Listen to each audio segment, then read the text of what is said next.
Hey, hi coders.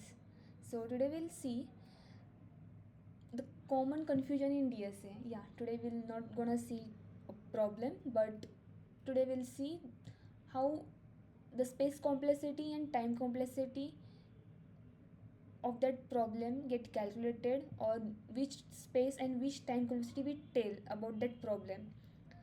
About not that problem but the solution of that problem. Yeah. So yeah, the main agenda of this video is knowing the difference between total and auxiliary space complexity and what we actually calculate in competitive programming or in solving DSA problems basically. So first we'll see the space complexity.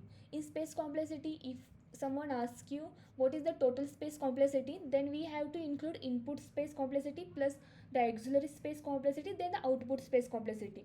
In output, like input space complexity means the memory used to store the input data, and auxiliary space complexity means the memory used by your algorithm to process the data to obtain the result. And the output space is basically the memory used by the result, I mean memory used to store the result. That is the result memory is the output space. Auxiliary space, that is the main space that is your algorithm using. So in DSA problems, in competitive programming, whatever your algorithm, you code you write, in that you have to calculate the auxiliary space, that your algorithm, what space your algorithm is using. You don't need to care about the input space or the output space.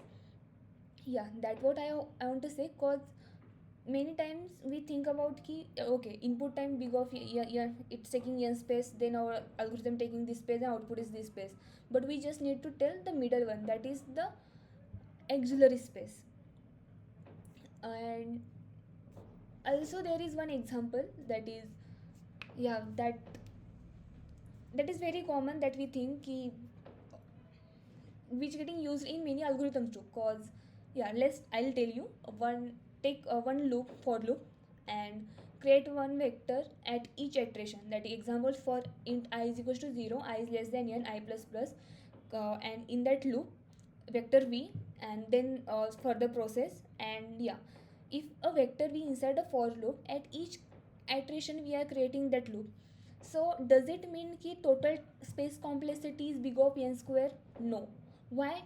Because just take it as a class. If you create an object of a class without using new keyword, just create, I'm just saying ki class is object, example car, object 1. Here you created the object on stack, and yeah, it basically we just don't use, okay, we are not going in deep, that not going in stack and heap memory. Just take it as we just created that object without using any new keyword. Example, in vector also, like vector int or vector names, that is vector int v1, we created the object of vector int type. And when you create such objects, you don't call destructor manually, like you don't call delete keyword, it get called, destructor get automatically get called, right?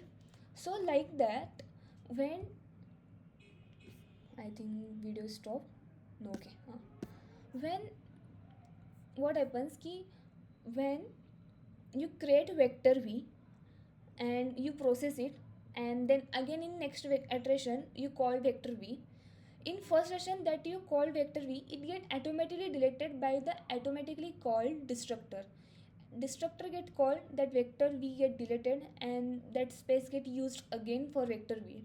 It's not like big, we are using vector v and again vector v, like if you're using maximum, you are using n spaces, then you use v of n square. No, it's not like that. Its vector v is local object, and when loop iteration ends, the destructor is automatically called and the vector get destroyed and memory is freed. So even though the vector is recreated every time, at any given moment only one vector exists in the memory, and hence the total space complexity is big of n and not big of n square. Okay, that's the all about the space complexity. So now talk about the time complexity. What is the total time complexity? Is same as the space complexity. That is input time plus the time used by the algorithm, that is the processing time, then output time. But do we need to calculate all this time? I mean input time and output time, do we need to consider it? No. We just need to consider the processing time.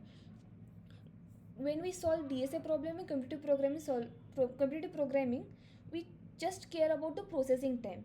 That is how much time our algorithm is taking to process the given output to generate the result.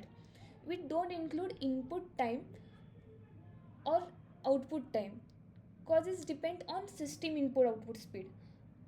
Processing speed also depends on uh, systems, but we calculate the processing time depends on the unit, that is input unit.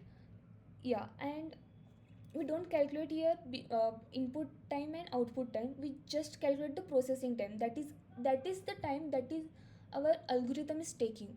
So just keep in mind now for the DSA, for the computer programming, for the problem that we are solving, it is just we just calculate the auxiliary space complexity and processing time complexity. And for the real world problems like Huffman encoder decoder we have created, let's say like that was my project. That's not the only project.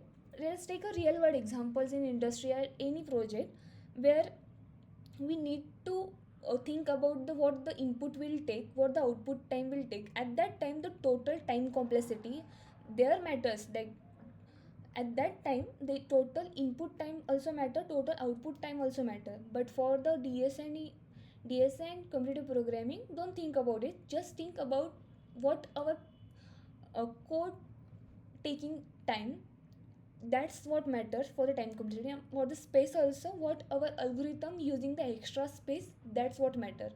Yeah, yeah, and that's all about the time complexity and space complexity. If you like it, found it helpful, then subscribe it. Bye.